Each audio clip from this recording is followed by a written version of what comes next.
Spring is in the air. With spring comes a time of infinite possibilities, and we can see flowers blooming after a long gray winter. It's also a time to spring clean and throw out the old beliefs that don't serve us. We are so glad you tuned in today to listen to us. Fresh buds bloom during spring, and that's why our theme is Let's Bloom Together. So let's get started. Aditi, what does spring mean to you? For me, spring means light. The dark winter is over. There's a certain lightness, approaching life with a certain spring in our step. There is more daylight. We eat light. It's a time to bring levity in our life, whether it is in our projects, our job search, or even as we might be in a new place. So for me, it's about lightness. What about you, Deepali? What does spring mean to you? Aditi, for me, comes spring comes the power of possibilities.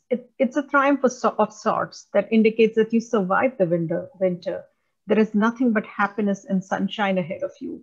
In a way, it's a fresh start. It's a time to purge the old and welcome the new. I love that comment about purging. And, in many ways, it goes with that feeling of being light. When you purge, you feel light. So I'm curious, how do you purge negativity and make that space for positivity? Aditi, my method is outside in. I start with my wardrobe, kitchen, and the pantry. As I start purging the unnecessary stuff there, I start feeling lighter and it clears my bandwidth for other more important things. I spend as much time outdoors as possible. This is also a time for the year for me when I attempt learning a new skill, anything that gives me happiness. Yeah, I love what you said about learning a new skill and that finding that happiness. For me, when I think let's bloom together, I think of really blooming as a person, finding myself and learning what I love to do. But I do know that I really struggled with this, especially when I moved to a new place again and again. That is such an important point you brought up, Aditi. I'm sure our audience would love to know how did you deal with this challenge? I initially I found myself angry and I would ask my husband, like, if you keep plucking the plant and putting it into new soil each time, how will it bloom? And that's when one of our pistachio mentors, Ruchika Behel, who's also a health coach, and she introduced me to this saying, bloom where you are planted. And she told me about this Tillandsia, which is a species of plants which actually derive nutrients from the air and its surroundings. So no matter what soil it is in, it just thrives. And we can learn lessons from that plant. So the first was I took inspiration from that, to be just like that air plant. And there were three things that I did, looking back. One is being light. Just taking care of myself was important. So I started to eat light and take care of myself. Then I decided to focus on my surroundings and just be open to what lay ahead. And finally, this is the most one important one. I decided to not be so bogged down by the weight of all of what was going on in my life. So I embraced levity and lightness.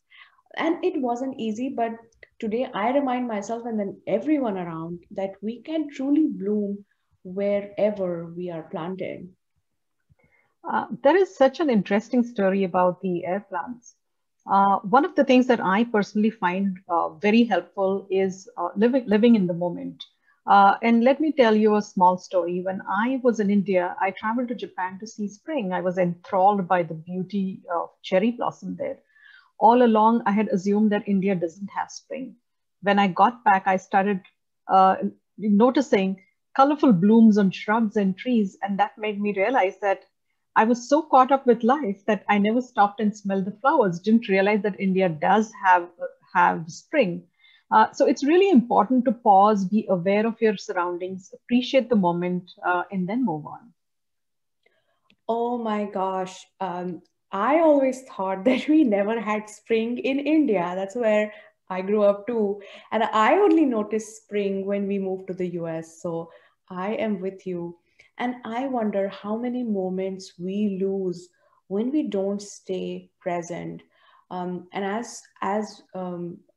you're listening to our audiences who are listening or watching, let's just take a deep breath right now and stay present to this moment. As you're listening, what are you experiencing right now? And what are you present to? So just let's take a couple of deep breaths together.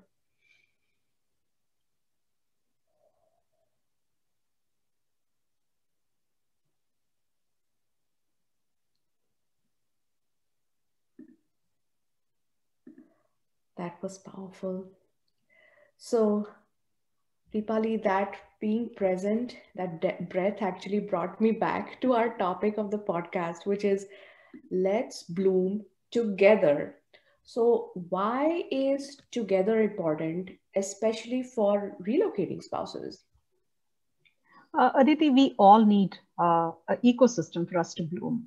There is beauty, true beauty actually, in blooming together. We are stronger together. The sequoia tree, redwood trees in California are some of the biggest, tallest trees. They're like as tall as 275 feet and, with the 25 feet diameter.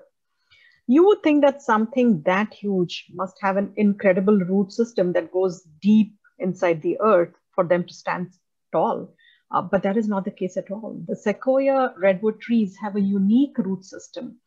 Their roots are relatively shallow. The roots only grow up to 6 to 12 feet, and yet these trees rarely fall over. They withstand strong winds, earthquakes, firestorms, and prolonged flooding. How does that happen? Their root system is intertwined with the other redwood trees, literally holding each other up. The trees grow very close together and dependent on each other for nutrients as well. Only redwoods have the strength and the ability to support each other. I think as relocating spouses, that's exactly how we should be. VR Pistachio has created this exact same ecosystem for us to thrive together. That is such a cool and powerful fact about the redwood forest. And I love what you said there. Only redwoods have the strength and ability to support other redwoods. And only pistachios or relocating spouses have the strength to support other relocating spouses. And holding each other up is so important. That's why at Pistachio, our mantra is let's bloom together. So, we hope you have enjoyed listening to our very first podcast in season 2 of the Pistachio Podcast. We wish you a wonderful spring season filled with light and presence. And may we all bloom together no matter what our circumstance. In our next episode, we will be sharing advice from relocating spouses, really powerful advice. Uh, want to learn more about what we do? Have an idea for a podcast? Want to share your story? Join the VR Pistachio community on Facebook or send us an email at connect@vrpistachio.com. Thank you for tuning in and have a great day. Thank you, everyone. Bye bye.